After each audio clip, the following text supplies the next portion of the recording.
Robert Hashem, nous continuons Parashat Vaetchanan.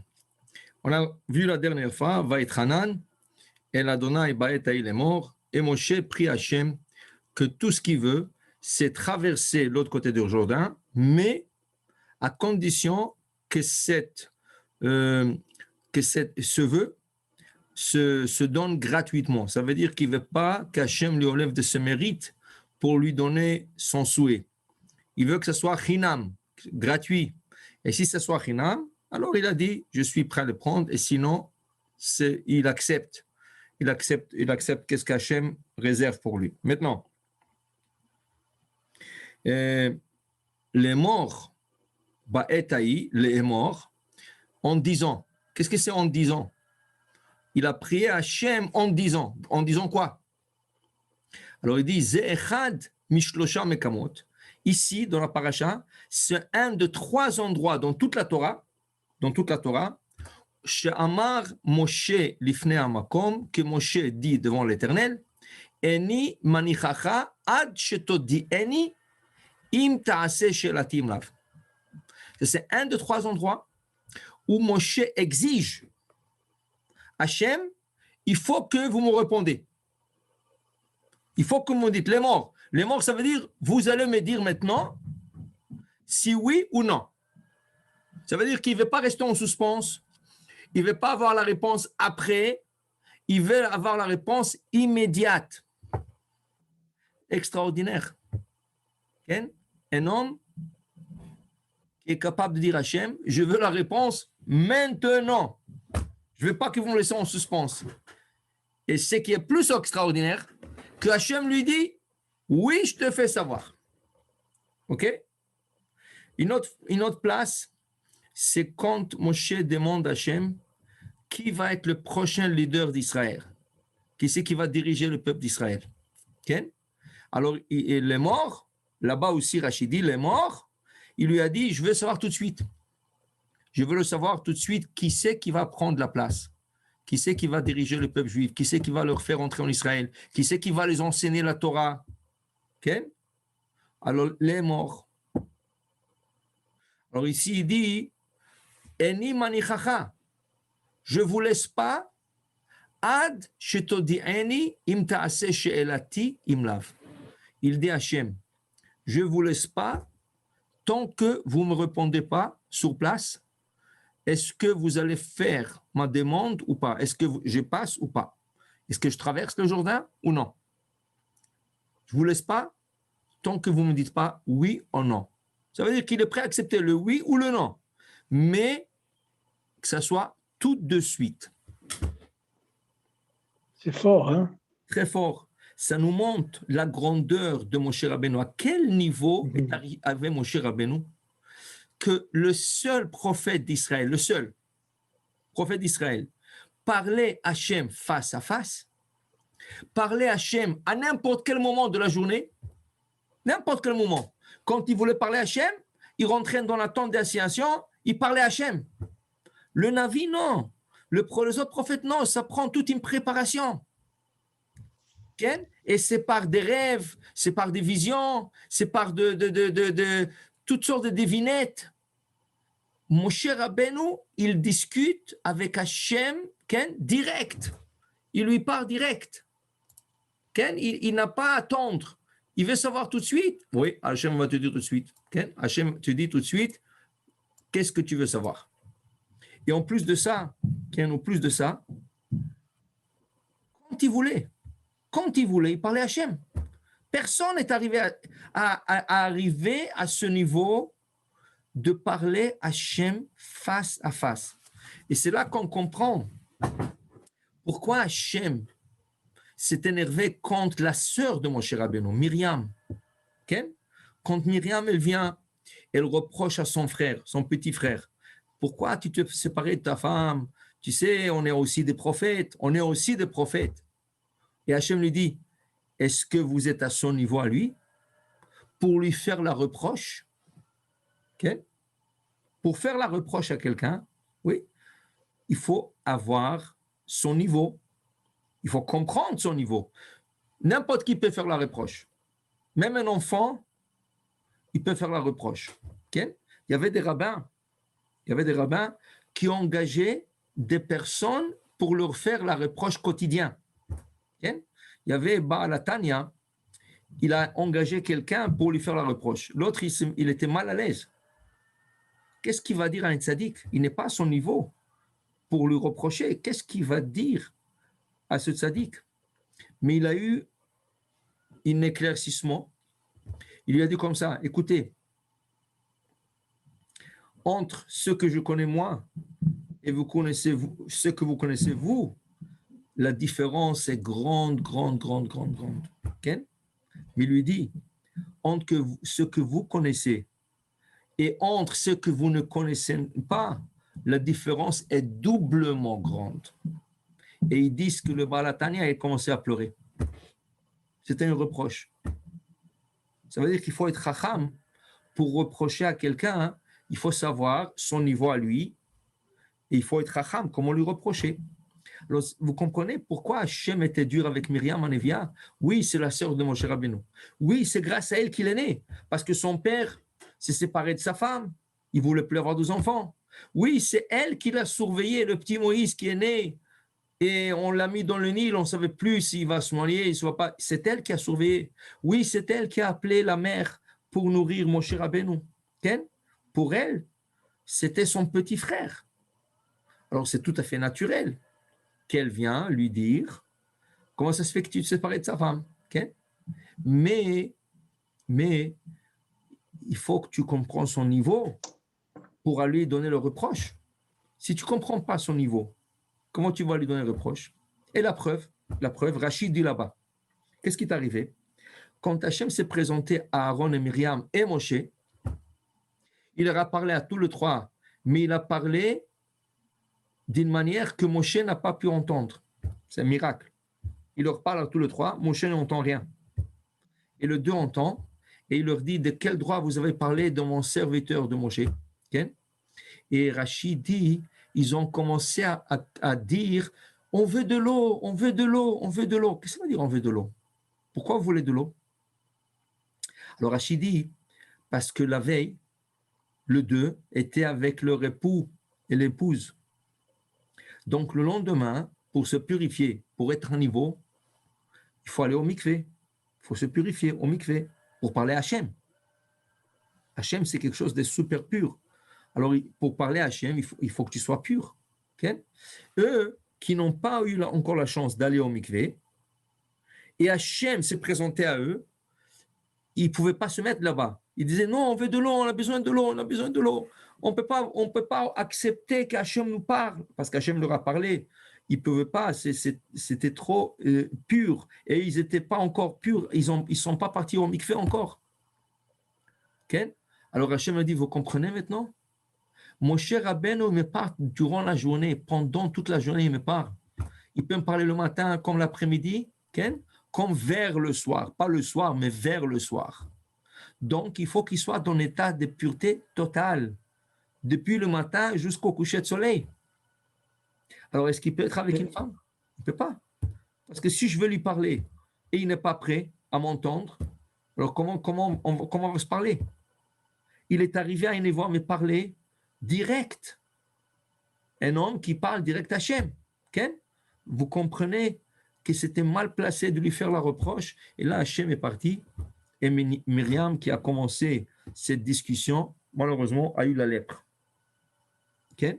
Et là, dans notre paracha, la paracha nous emmène à un plus haut niveau de Moshe Rabbeinu.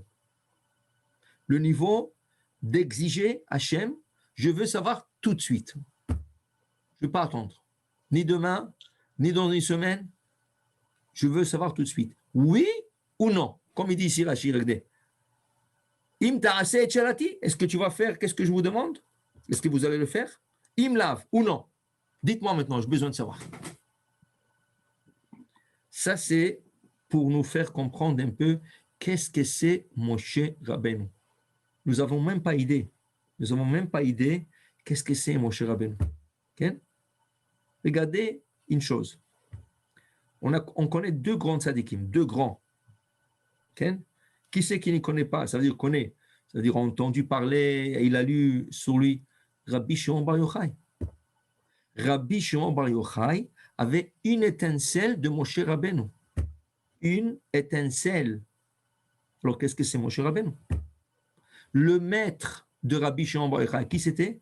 Rabbi Akiva. Okay? Étincelle de Moshe Rabbeinu. Une étincelle. Qu'est-ce que c'est Moshe Rabbeinu? Donc, nous ne pouvons même pas s'imaginer la grandeur de Moshe Rabbeinu. Et là, il y a un passage de la Torah qu'on a lu déjà il y a quelques mois. Parashat Kitissa.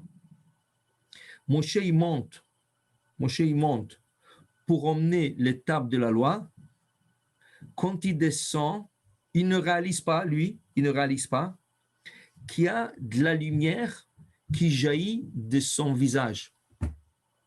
Il y a une lumière qui jaillit de son visage. Le peuple d'Israël ne pouvait pas se mettre devant cette lumière. Elle était trop intense, trop pure, okay, qu'ils ne pouvaient pas s'approcher de lui. Alors c'est écrit, ils ont tous reculé, ils se sont tous cachés. Jusqu'à que Moshe a compris, au début il ne comprenait pas, mais là il voyait que tout le monde, même son frère Aaron, Yoshua, tout le monde recule, tout le monde s'en va. Il dit, qu'est-ce qui se passe? Et là, il a compris qu'il est en train de mettre comme une lumière très forte, okay, que personne ne pouvait supporter. Okay, supporter. Pourquoi? Rachid dit, après la faute du veau d'or. Après la faute du veau d'or. Cette lumière était trop pure pour eux. Alors, qu'est-ce qu'il fait, Moshe? Vaïten Moshe alpanav masve. Il prend un masque, il met sur son visage pour cacher ses rayons, pour cacher les rayons de lumière. Alors, est-ce qu'on peut s'imaginer la pureté, la grandeur, la hauteur, le niveau d'un Moshe Rabbeinu? Qu'est-ce que c'est Moshe Rabbeinu? Okay? Pour nous, c'est un tzaddik, oui, mais il faut comprendre, dans le tzaddikim, chez le tzaddikim, il y a des niveaux. Il y a des très, très hauts niveaux. Okay? Il y avait un tzaddik comme ça, c'était Rabbi Yehuda Achassid.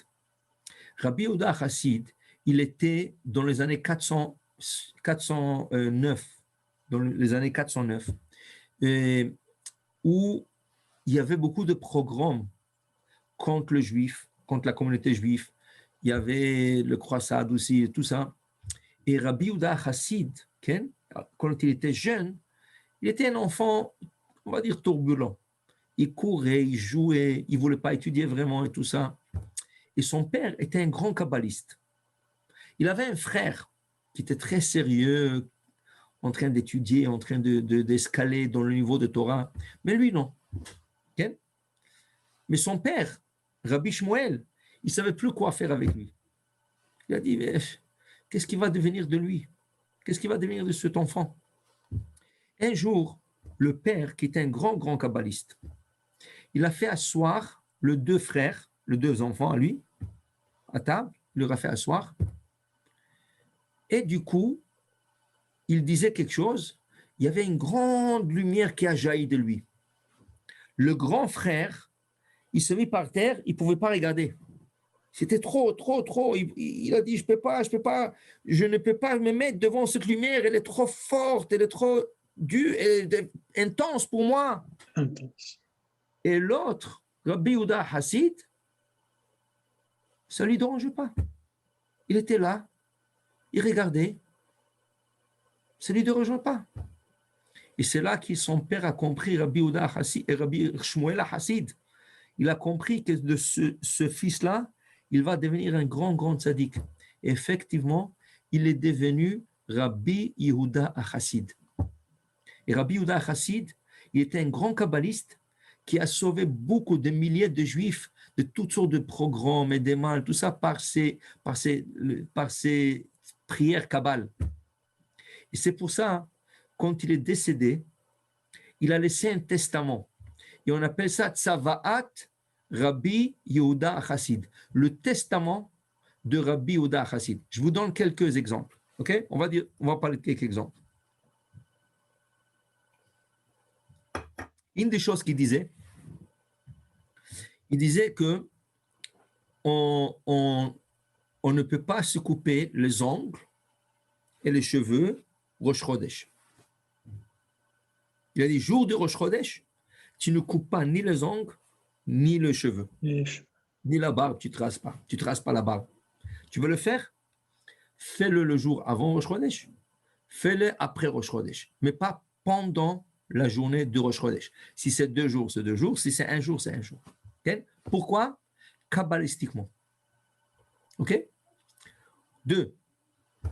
Il disait qu'un homme ne devrait pas épouser une femme que le prénom de cette femme est le même que sa mère. Ou une femme ne devrait pas épouser un homme que le prénom de cet homme est le même que son père. Ok? Il disait que kabbalistiquement, c'est dangereux. Alors, qu'est-ce qu'il faut faire? Il y aura là un couple qui se rencontre. Et ils tombent amoureux et ils s'arrangent parfait. Okay? Et voilà que le prénom de la fille, c'est exactement le prénom de la belle-mère. Qu'est-ce qu'il faut faire?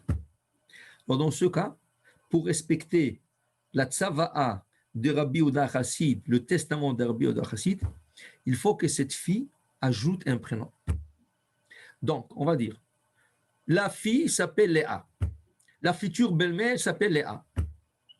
Alors que cette fille s'ajoute un autre prénom, n'importe quel. Rivka, Sarah, n'importe quel. Okay? Tzipora. Il ne faut pas qu'elle fasse elle-même. Comment? J'ai dit Tzipora. Tzipora. Il ne faut pas qu'elle le fasse elle-même. Il faut qu'elle aille chez un rabbin et le rabbin va lui conseiller comment le faire. Mais de rien, ça va devenir son prénom à la fille. OK? La même chose Ça veut dire que tout le monde va l'appeler par son nouveau nom? Exactement. Et pas seulement cela. Dans ces documents légaux, il faut qu'elle commence à changer le papier avec son nouveau prénom. Alors, il faut qu'elle ajoute. Elle va chez un notaire et le notaire ajoute dans ses papiers, okay? Il ajoute dans ses papiers le nouveau prénom. OK? Pour que ça soit légal et que ça soit aussi halachique. OK? Maintenant, quelle est la raison qui sous-tend ça? Quelle est la raison? Tout ça, c'est kabbalistique et nous ne comprenons pas. C'est un testament qu'il a laissé, lui, que nous suivons, mais nous ne savons pas pourquoi. Ah, il n'explique pas? Il n'explique pas pourquoi? Ça n'explique pas. OK? Ah, mais lui n'explique pas. Comment? Le rabbin n'explique pas. Non, il a écrit ça. Et donc c'est thoraïque. Thoraïque. Ce n'est pas thoraïque, c'est comme un testament. Quand quelqu'un vous laisse un testament et vous dit, voilà, tu fais ça, tu feras faire ça, ça et ça, tu suis. Mais non, il y en a des communautés qui disent, qu'ils n'ont jamais accepté ce testament. Pourquoi? Rabbi Yehuda Chassid vivait en Europe. Alors il était ashkénaze, il faisait partie de la communauté ashkénaze. Alors il y en a qui disent que leur communauté n'a jamais accepté cela. Oui, c'est vrai. Et il y en a beaucoup qui le suivent, même des séfarades. Même des séfarades qui le suivent. OK? Pour vous dire. Par exemple, il a dit une chose qu'il y a des choses qui sont explicables. Il a dit une chose qu'il ne faut pas appeler un de ses enfants Shmuel. Samuel, si vous voulez. Pourquoi? Il y avait le grand prophète Samuel, Shmuel. Okay? Il y a beaucoup de tzadikim qui s'appellent Shmuel. Pourquoi? Alors là-dessus, il y a beaucoup de commentateurs qui expliquent, comme lui, Rabbi Yehuda Chassid, et son père, Rabbi Shmuel Chassid, utilisaient beaucoup de Kabbale. Okay? Alors, ils ne voulaient pas qu'on appelle leur famille par ce prénom pour que les anges ne les attaquent pas. Vous vous rappelez, on a parlé une fois, si vous vous rappelez, celui qui utilise la Kabbale, il risque que les anges s'attaquent à lui. Parce que quand tu utilises la Kabbale, tu fais appel aux anges.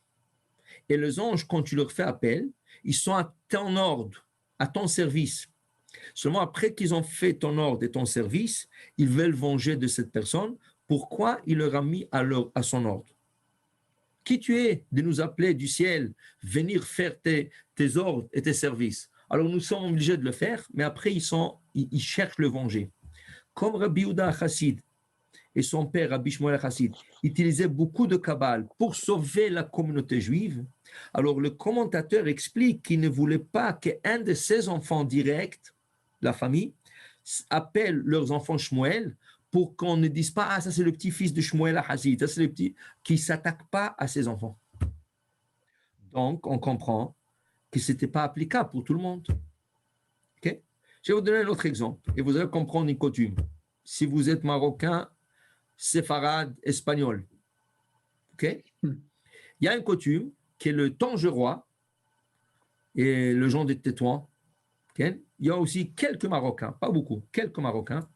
Il y a une coutume que quand tu rentres habiter dans une nouvelle maison, oui, d'abord Rabbi Yehuda Chassid, qu'est-ce qu'il dit? Rabbi Yehuda Chassid dit, il ne faut jamais construire une maison.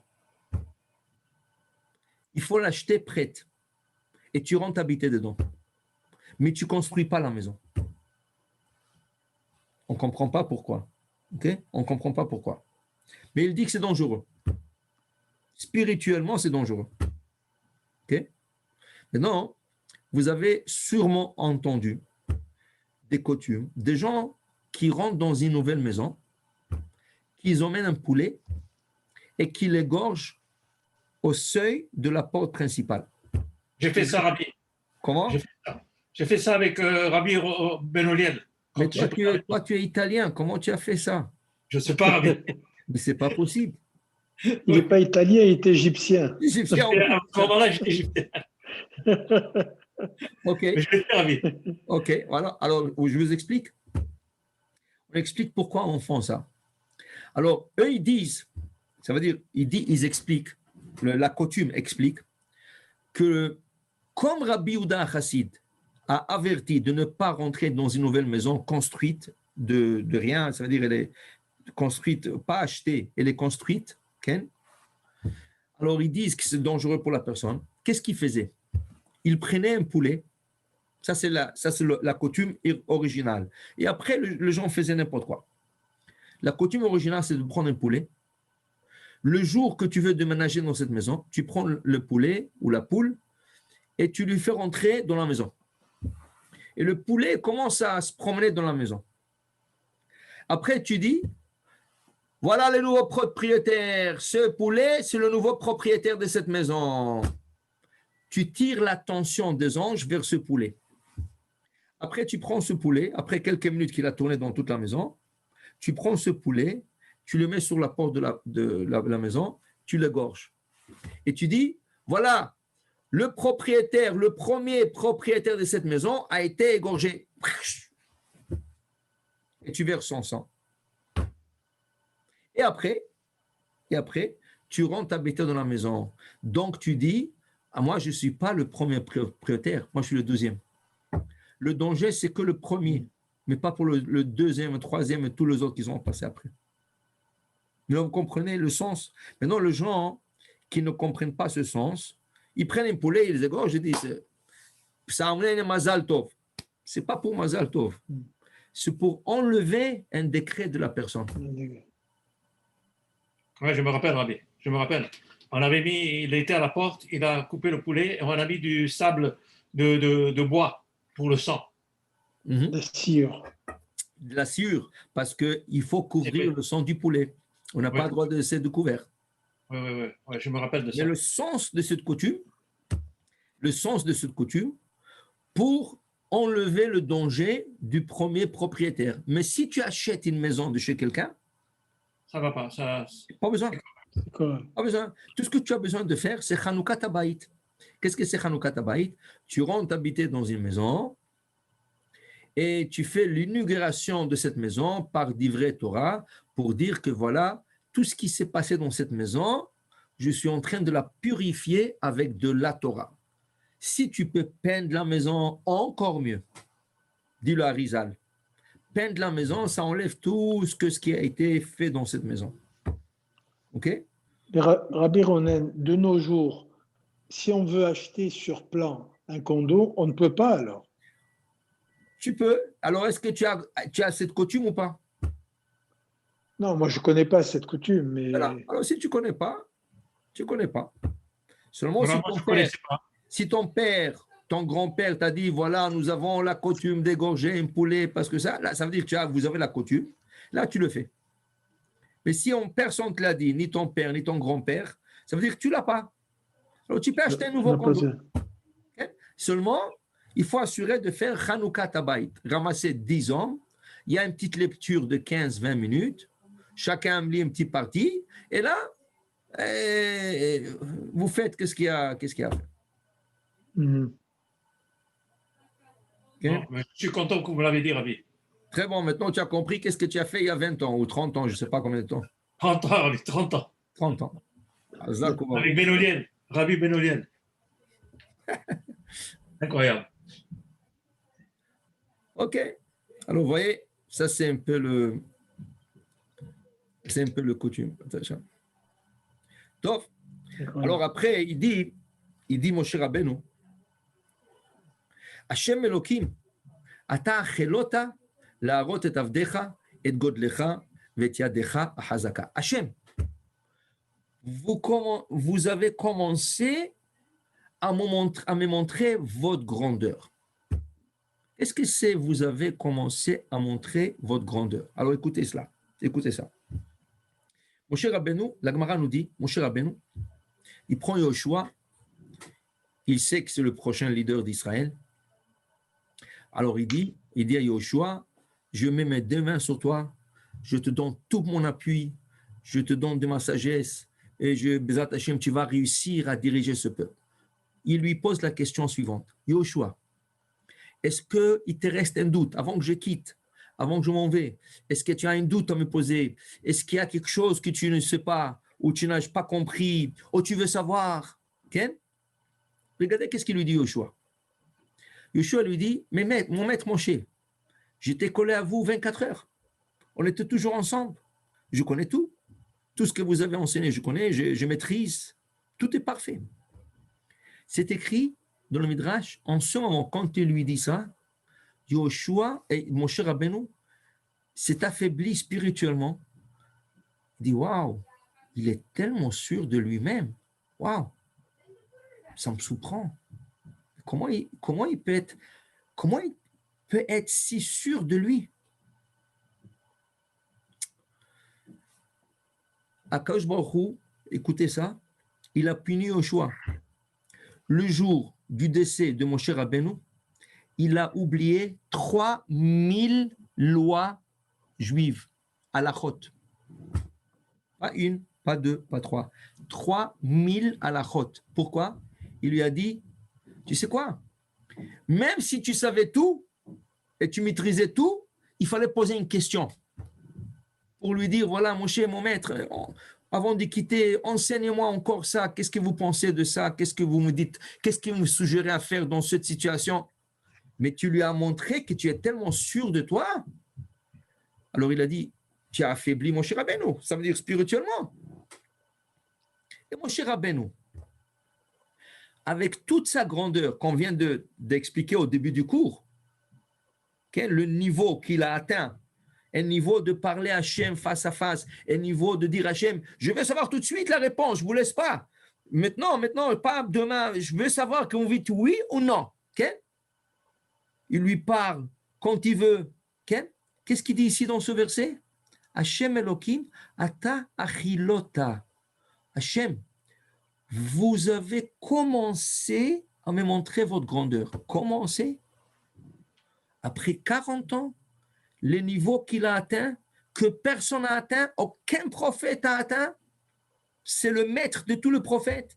C'est l'homme qui, Isha Elohim, on dit la moitié de lui, c'était comme un ange, l'autre moitié comme un homme. Et il dit, Hachem, je commence à vous comprendre, je commence. Ça veut dire que le chemin est encore loin, loin, loin, loin. Et toi, Yoshua, tu dis, Ah, je connais tout, hein, je sais tout, hein, j'ai pas besoin de, j'ai aucun doute, moi. Ça, c'est une autre pièce dans le puzzle de mon cher Rabbeinu pour vous dire, regardez sa grandeur. Qu'est-ce qu'il dit? Je commence, je suis un petit étudiant. Et c'est pour ça que dans la Torah, comment on appelle un érudit? Comment on appelle dans la Torah un érudit? Comment il a résolu le problème? Comment il a Talmid, résolu... Pardon. Talmid Chacham. Qu'est-ce que c'est Talmid Chacham? Okay? Un élève. Un élève, comment on appelle ça? Un élève sage. Talmid Chacham. Un élève sage. Qu'est-ce que c'est un élève sage? Pourquoi on ne dit pas un sage? Un sage. Justement, si tu penses que tu es sage, c'est un problème. Si tu te prends pour un élève sage, tu as de l'espoir. Parce que quand tu dis que tu es élève, tu veux toujours apprendre. Mais si tu dis que tu connais tout, waouh, waouh, ça veut dire quoi? Tu es plus grand que mon cher Rabbeinu qui a dit à Hachem, je commence à vous comprendre, je commence à voir, je commence à étudier. Quoi, toi, tu es plus grand que ça? Voilà, Yoshua, prends exemple. L'élève parfait de Moshe Rabbeinu, celui qui a été collé à lui 24 heures, au point que quand Moshe il veut nommer un de ses deux enfants comme son successeur, Hachem dit non, tu vas prendre Yoshua parce qu'il était proche à toi plus que tes enfants. Il était plus proche à toi que tes enfants. Okay? Et là, cet homme qui était tellement proche, quand il dit « je connais tout », il est puni par Hachem. 3000 halachot. Jusqu'à qu'il est venu un rabbin qui s'appelait Atniel ben Kenaz. Atniel ben Kenaz. Il s'est enfermé et avec beaucoup de soudeur et beaucoup d'études et beaucoup d'approfondissement, il a pu rétablir ces 3000 lois. Il les a remis en place, il les a, ça veut dire il les a réinstaurés, écrits, compris, transmis, okay? Mais ça a pris beaucoup d'efforts. Pourquoi? Ça veut dire que Yoshua n'a jamais su les reprendre, ces 3000. C'est ça. Il les a perdus. Exact, il les a perdus, mais ils ont été réinstaurés dans sa génération, par un homme qui s'appelait Atniel ben Kenaz, qui a approfondi jusqu'à qu'il a eu le 3000 halachot, il les a réinstaurés. Alors pour vous dire, on est toujours des élèves. Okay? On n'est pas... Il ne faut pas dire je connais, je sais. Okay? Regardez. Je vais vous donner un exemple. Moshe Rabbeinu dit au peuple d'Israël, après le conseil de son beau-père, Yitro, il lui dit, écoute, la tâche est trop grande, le peuple est nombreux, tu ne peux pas tout faire tout seul, il faut que tu nommes des tribunaux, il faut que tu délègues. Alors il a délégué des juges, des shoftim, des dayanim, des rabbins, et il leur dit au peuple d'Israël, vous savez, eux ils vont vous juger, eux ils vont vous aider, et s'il y a quelque chose qui est très difficile, vous l'emmenez à moi. Ok? La Gemara dit, il a été puni. Tu dis, ce qui est très difficile, vous l'emmenez devant moi. Ça a l'air un peu d'orgueil à Moshe Rabbeinu, qui est considéré l'homme le plus effacé au monde. Okay? Qu'est-ce qui est arrivé à lui, à Moshe? Vous savez? Il y a 5 filles qui viennent devant lui. On a lu ça, okay? Il y a 2 semaines. Et les 5 filles disent que leur père est décédé, il n'a pas laissé des garçons, et elles veulent une part, un héritage en Israël. Moshe Rabbeinu dit, je ne sais pas. Il faut que je demande à Hachem. Rashi commente, pourquoi il ne savait pas, lui qui connaissait tout, pourquoi il ne savait pas?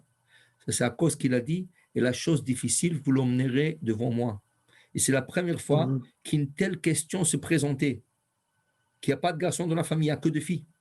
Et qu'est-ce qu'on fait? Le fait qu'il a dit, vous emmenerez devant moi les choses difficiles, et ça avait l'air d'un petit orgueil, il ne savait pas la halakha. Exemple numéro 2. Qui était, selon nos sages, qui était, je dirais pas au même niveau, mais vraiment spirituellement très élevé comme Moshe Rabbeinu. On ne peut pas atteindre le niveau de Moshe, mais spirituellement très élevé, le prophète Samuel, Shmuel Hanavi. Ok? Shmuel Hanavi, il dit, le roi Saoul, il perd des ânes, il n'est pas encore roi. Il va être le futur roi d'Israël. Alors, Shaoul, avant qu'il devienne roi, il perd des ânes, il cherche, et il pose la question, est-ce qu'il y a un prophète ici, dans la ville? Il est parti quelque part, il a cherché, il n'a pas trouvé. Il dit, est-ce que dans cette ville, il y a un prophète? Il dit, oui, il y a le prophète Samuel, Shmuel, Hanavi. Il est parti le voir, et il dit, est-ce que vous êtes le prophète? Il lui dit comme ça, Anochi Aroé, je suis le clairvoyant. Anochi Aroé, je vois clair les choses. Je me dis, comment tu dis ça? Ça veut dire, tu vois tout clair, tu n'as pas de doute, tu es sûr de toi. Au niveau du prophète Samuel, c'était une faute. De dire, je suis un clairvoyant, je vois. Vous savez qu'est-ce qui est arrivé? Quand c'était le moment où Saoul devient roi d'Israël, et il commence, après un certain temps, poursuivre David, le jeune David à l'époque. Okay? David, dans cette époque, a été oint par le prophète Samuel. Hachem envoie Samuel, le prophète Samuel, il lui dit, va me oindre David, parce que c'est le successeur de Shaoul. Ça va être le prochain roi d'Israël. Donc, il ne lui a pas dit David. Hachem ne lui a pas dit David. Il a dit, tu vas dans la maison de Ben Ishai. Ishai, c'est le père de David. Et le père de David, il a 8 enfants. Alors, il lui dit, va à la maison d'Ishai et prends un de ses enfants et tu vas le oindre. Top. Alors, lui, il prend un, comment on appelle ça, un chauffard, une corne, il a rempli avec de l'huile et il va à la maison d'Ishai, très connu à cette génération, pour oindre un de ses enfants. Il ne sait pas qui. Et voilà qu'il voit l'aîné qui s'appelle Eliav. Eliav était grand de taille, un homme fort, beau, Ken Chacham. Alors le prophète Samuel il dit, waouh, ça c'est le prochain roi d'Israël. Regarde sa taille, regarde sa chokhma, regarde sa beauté. Ça c'est un roi d'Israël. Et Hachem s'est apparu à Shmuel et dit, est-ce que tu n'as pas dit que tu es le clairvoyant? Tu as dit que tu vois clair les choses? Ce n'est pas du tout le prochain roi d'Israël. Ce n'est pas le roi. Alors il dit le deuxième, non. Le troisième, non. Le quatrième, non. Cinquième, non. Sixième, non. Septième, non. Alors il dit à Ishai, il y a des autres enfants? Il dit non, on n'a plus d'enfants. Vous êtes sûr? Il dit non. Il y a un, mais c'est sûr, ce n'est pas le roi d'Israël.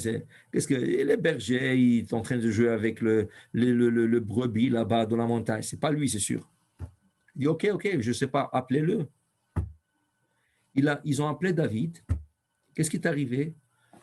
L'huile dans la corne, dans le chauffard, il commençait à monter de lui-même. Tout de suite, il a pris la corne, il lui a mis sur la tête, il lui a versé l'huile, il a oint, devenu prochain roi d'Israël. David Ameller. Okay. Maintenant, regardez, qu'est-ce qu'il a dit? Je suis le clairvoyant, je vois. Anochi Aroé, je vois clair. Quand tu dis ça, Hachem te met en épreuve. Ne dis jamais que tu es chacham. Ne dis jamais que tu connais tout. Dis, je pense à comprendre. Je pense à savoir. Je pense. Okay? peut-être, pas sûr. Ok? Garde-le pour toi, mais ne déclare pas d'or. Parce que quand tu déclares telle déclaration, Hachem te met à l'épreuve. Alors voilà deux grands tzadikim, deux grands virgueurs. Mon cher Rabbeinu qui dit, la chose la plus difficile, vous l'emmenez à moi. Moi, je vais vous la dire. Ah oui? Ah voilà. Les 5 fils sont venus, ils ne savaient pas. Shmuel dit, moi, je suis le clairvoyant. Je vais te dire où sont tes ânes. Okay? Ah, tu es clairvoyant? Voilà, je vais t'envoyer pour nommer le prochain roi d'Israël. Et il pensait que c'est un des 7 enfants. Mais ce n'était pas. Et il pensait que c'est le premier. Il était sûr que c'est le premier. Il était sûr. Et ce n'était pas. Donc, pour vous dire, même des grands tzadikim, ils ne peuvent pas se déclarer chacham. Tu peux te déclarer talmid chacham, un élève sage. Parce que si tu es élève, tu veux toujours savoir. C'est comme ça qu'il dit le Rav Ben Ishraï. Tu dois te considérer toujours comme un élève. Okay? Et quand quelqu'un te dit quelque chose, même si tu l'as entendu, même si tu le sais, tu fais semblant que c'est la première fois que tu l'entends. Tu sais pourquoi? Parce qu'il se peut que pendant que l'autre personne te le dit, tu vas découvrir 1 ou 2 détails, ou 3 ou 4, même un, ça suffit, que tu ne connaissais pas. Alors tu as appris quelque chose. Tu as appris quelque chose. Comme par exemple, Rabbi? Comme quoi? Comme quoi? Je sais quoi? pas. Tu vas apprendre quoi? Quelque N'importe chose. quoi. N'importe quoi. Tu connais un Dvar Torah. Quelqu'un Même vient pas. te dire un Dvar Torah. Tu dis, ah, moi je connais, j'ai entendu ça. Okay? Et quand il te raconte le Dvar Torah, tu réalises, c'est pas exactement qu'est-ce que tu as compris. Et quand tu vas vérifier et tu dis, oh, il a raison. C'est pas comme ça que j'ai appris, c'est pas comme ça que j'ai compris. Ça veut dire que tu avais tort. Mais si tu l'avais pas entendu, ou si tu l'aurais dit, ah, je l'ai entendu déjà. Il y a des gens, regardez, des fois, première réaction, ah oui, je le sais. Ah oui, je l'ai entendu. Non, ne dis pas ça. Ouais. Fais semblant que tu l'as jamais entendu. Fais semblant que tu connais pas. Et après, tu dis, waouh, c'est très beau. C'est oui, Chazak, oui, c'est très bon. Chazak ou Baruch. Et même si à la fin, tout ce qu'il t'a dit, lui, c'était exact. Et comme tu savais, toi, fais semblant que tu ne savais pas. Fais semblant que tu ne savais pas. Pourquoi? Tu apprends. Tu apprends. D'abord, tu lui fais sentir bien à lui. Lui, il pense qu'il vient de t'enseigner quelque chose. Alors, c'est bon. De donner un bon feeling, un bon sentiment à son prochain, c'est une mitzvah. C'est une mitzvah. Que quelqu'un se sent bien. Oh, waouh, je lui ai appris quelque chose. Okay? Des fois. Combien de fois des gens ils viennent te dire, vous savez, j'ai étudié ça et ça et ça et ça et ça. Tant qu'il n'a pas dit quelque chose de faux, tu dis, ah, waouh, oh, ah, Chazak, oui, c'est très beau, waouh, tu as lu ça. Oui, ah, waouh. Et toi, tu connais tout ça déjà. Tu connais. Et tu veux lui faire sentir bien. Alors dis. Okay? S'il commence à dire des bêtises, des fois, quelqu'un te dit, ouais, ça, tu savais, qu'est-ce qu'il a fait là? Tu lui dis, excuse-moi, tu es sûr ça? Ouais. Est-ce que tu veux qu'on vérifie la source? Ou peut-être c'est pas comme ça exactement que tu as lu? Okay? Fais-lui comprendre. Mais ne dis pas, tu connais rien, toi. Okay? C'est pas bon. C'est pas bon, c'est de l'orgueil. Il faut donner un bon sentiment à quelqu'un d'autre. Et l'orgueil est un péché. Exact. Kvodo. Rabbi Ronen, excuse-moi. Oui. J'ai une question qui me brûle les lèvres. Qu'est-ce qui fait que Moshe Rabbeinu a été choisi par Hachem comme le seul interlocuteur? C'était. Vous avez entendu ma question? Oui, j'entends. Pourquoi lui, il a été choisi? Comme le seul interlocuteur. Est-ce que... Parce que dans une génération, tu peux avoir une seule, pas deux. Non, ça je suis d'accord. Il peut y avoir juste une personne unique. Mais qu'est-ce qu'il avait de particulier? Est-ce que c'est Hachem qui l'a choisi? Exact. Ou c'est... D'abord, la personne, ce n'est pas la personne qui est choisie, c'est la neshama qui est choisie. Oui, donc, il y a une neshama très spéciale, Elle vient dans ce monde pour une mission. Ok? Alors, ça veut dire que cette Neshama a été choisie à une mission. Donc, il faut que cette Neshama fasse sa mission. Ok? Alors, c'est la Neshama de Moshe Rabbeinu qui a été choisie dans cette mission. Il est né dans ce corps qui s'appelle Moshe.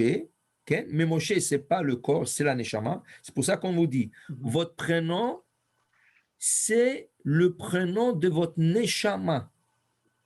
Chaque Neshama a un prénom. Alors, quand les parents vous ont donné un prénom dans la Brit Mila, on fait appel à la Neshama de la personne. C'est l'âme. Okay. Donc, il y a une âme qui s'appelle Moshe. Il a été choisi au ciel pour être le délivreur d'Israël. Et voilà qu'il est né dans une famille de Amram et Yochevet.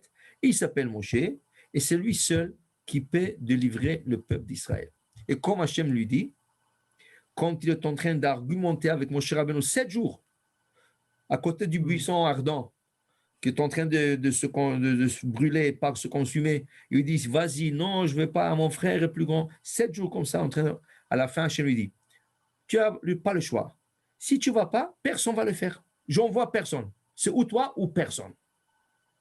C'est tout. C'est tout. Et donc, Hachem savait exactement que c'était... Il savait tout ça, Hachem, depuis le début. Même avant que Moshe naisse. Mais c'est Hachem qui l'a choisi.